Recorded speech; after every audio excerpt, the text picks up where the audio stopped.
What's going on YouTube? WestHobbiesRC. So today we are back with another Mikado how-to video. So in today's video we are going to go over how to change your 2-position with momentary into a full 3-position long switch for people like me that want a motor hold, idle, and off on my back right switch. So it will be more like a traditional 3-position. So hit that like button, hit that subscribe button, and let's get started. So the first thing we need to do is we need to take the back off the radio. Now in order to do that, we're just gonna take a piece of foam. It's actually what I cut out for my radio case. We are gonna flip it over, and we're gonna lay the face of the radio on it very carefully so that way there's no pressure on the gimbals. Now, we need to take out the back 6 screws. So you're gonna have 1, 2, 3, 4, and then under these little covers in the back, it's going to be 5 and then 6. So you're going to need a 2.5 millimeter driver, and we're just going to go through and run all of these screws out.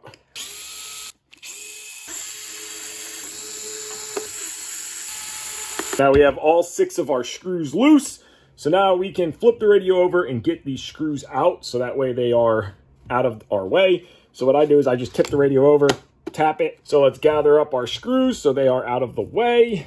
One thing we need to do is carefully remove these rubber feet on the bottom. They are double-sided taped into place, so we might have to put a little bit of tape back. Just carefully remove them. They should stick right back since we didn't peel the tape off. And now our radio is going to separate. So now when separating the radio, just pry gently and carefully. Now those screws are loose, so let's just get rid of them. There they go. They were just being held in, but now we have all of our 6 screws out. One important thing when opening the radio is to be very careful that you're not yanking on any wires. So as we open this, you will see that the switches are in the board right here. So we're going to carefully grab our plug, pull one.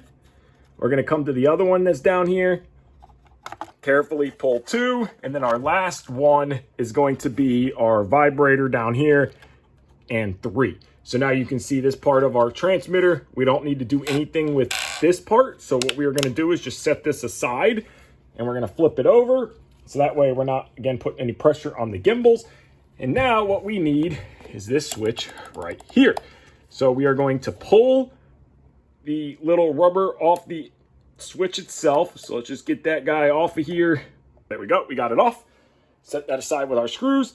And we're going to take a wrench and we are going to get this nut off right here. We're going to take a 9 millimeter wrench and we're going to do this very carefully. And we're going to go after this nut here. So we're going to take our wrench into there just like this. Just carefully break the nut loose. So that way, we're not scratching the anodizing and we're not scratching our case. So we're just going to work this nut loose. And once we get it loose enough, we can spin it off by hand.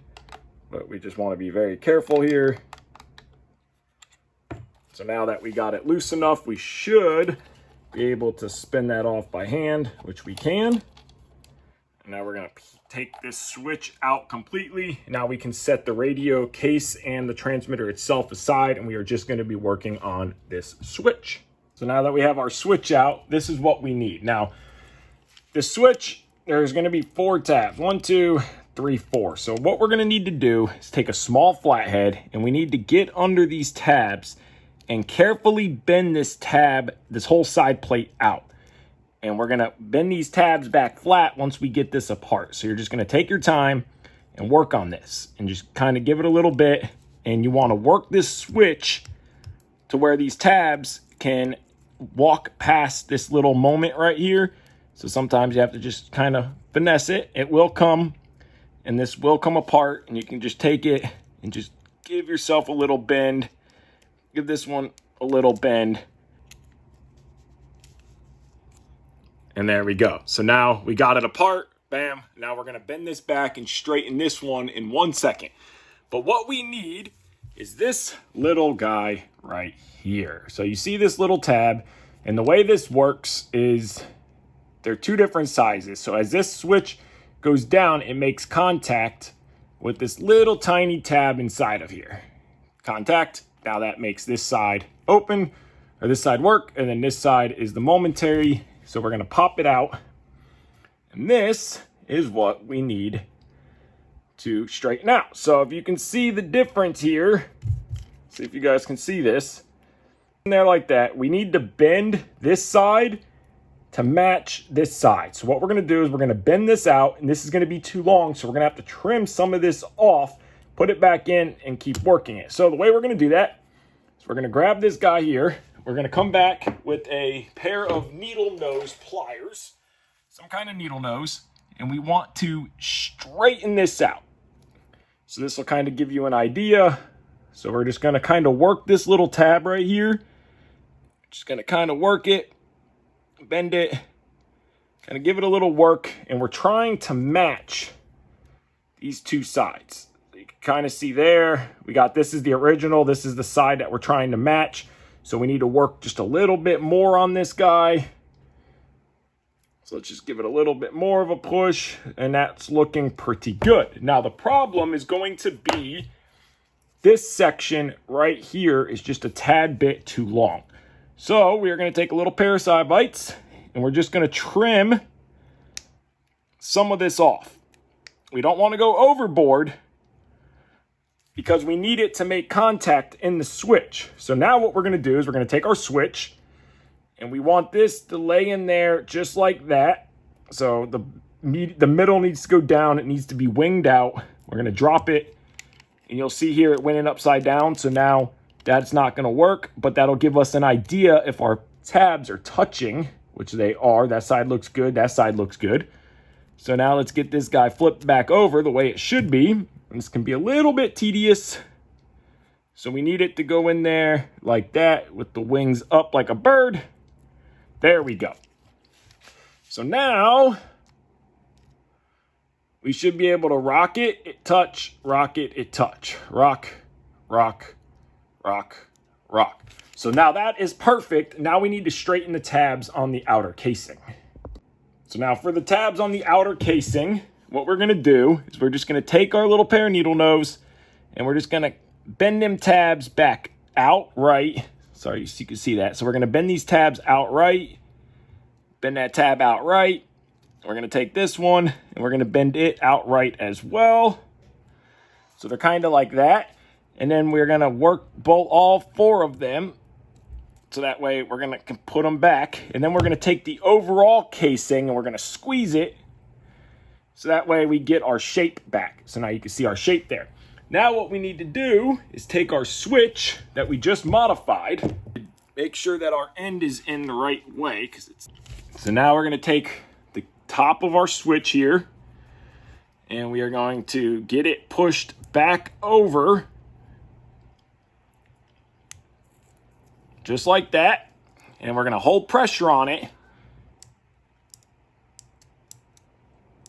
So now it is a full 3-position switch.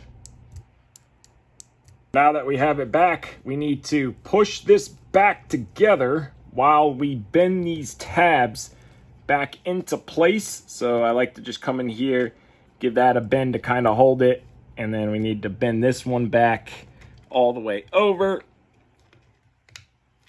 Like that, and then you just keep working all the way around your switch here.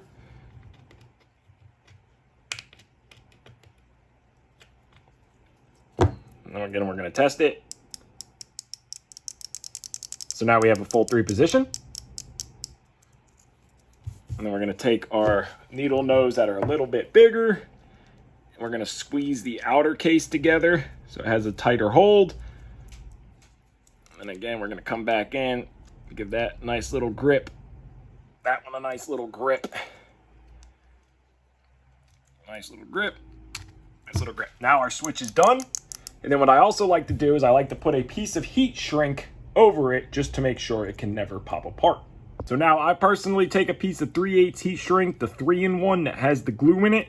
I stretch it out just a little bit, and then I feed it over my switch. So we're gonna push our wires through just like so, and then we're just gonna get it over the switch, and I go till it's just above right there. I don't want it to be on the mating surface, but I want it just to be right at the surface. And then I'm gonna go ahead and heat shrink that down. So now we just have to put it back together the way we took it apart. So we're gonna slide our switch into here, just like that. Make sure we have enough. So that nut moved on us. So let's run that nut down just a little bit, because we want to make sure we have enough threads coming out, which we do. Now we're going to come back, switch in the middle position, get our guys started. And then we can come back with our 9mm wrench. And again, carefully tighten this guy up so we don't scratch the case and or the anodizing. There we go. Now that is in place. Okay, and then we're going to put our switch cover back on, which is this guy right here. And then we are ready to reassemble the actual transmitter itself. And this guy could be a little bit tight to put on, but once you get it started, you can just push that all the way onto here and just work it into place. There we go. So now our switch is done. Now let's reassemble our radio.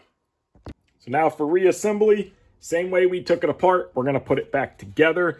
And again, we are going to be very careful with everything. We don't want to break any of these wires or connectors. So the first connector we're going to put on is the vibrating connector, which again is going to go into this bottom port right here. And we're going to take our transmitter and we're going to kind of just hold it up like this. But we don't want to put it on to the sticky side. So let's move some of this out of our way, because we want to not get that sticky side. So actually, let's put these on at least half of it, so that way nothing ruins our stickies. So now we're going to take the top. We're going to plug in one side of our switches, just like that, carefully making sure we don't break or cut any of these wires.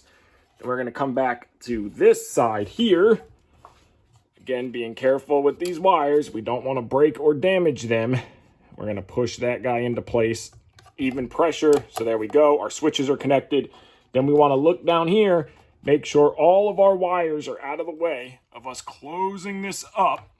So we got to kind of position the case now. There we go. That all looks good. We're going to gently push it together, making sure that there is no wire sticking out. Now we're going to remove these. There we go. Pop it back into place. Now we can pop these guys back on. I just wanted to keep them off of there until we got everything situated. It all looks good. So now what we are going to do is we're going to come through and put all of our screws back in. Remember, there is 6 of them. So I started all 6 screws by hand. I have my chuck set to 6 on my DeWalt. And I'm going to start with these 2 upper ones.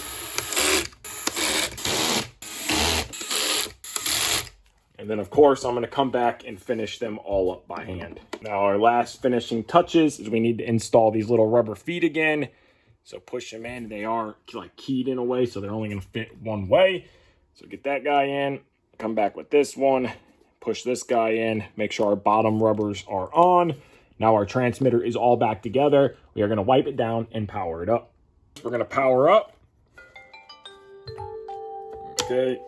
So now I'm just going to do a quick gimbal check. So I just want to check and make sure everything is still okay. So left, right, back, forward. Everything is good. That's a negative. Everything is okay. Our temp is still 29.5. So everything is perfect. Okay. So what we're going to do now is now I'm going to go to switch assignment, because now I can put my throttle hold on my back right switch. So motor now is going to go to switch 5. So, sorry, wrong switch. Motor is now going to go to switch 6. So that's run. It's backwards. So now let's reverse it. So now motor off is all the way up. Motor run. My bank switch now is going to move to switch 2. So now that is, so we're going to reverse that as well, because I want bank 1 away from me. I want bank 2, bank 3. And then, of course, if you want to run a safety switch, which is definitely optional, if you would like, you would click here and you would put safety to whatever switch you want. So say, for example, I'm going to run safety on switch 4. I put that. So now this is safe and then on. So that's how you can do that. But now our switches work like they should. So it is all complete.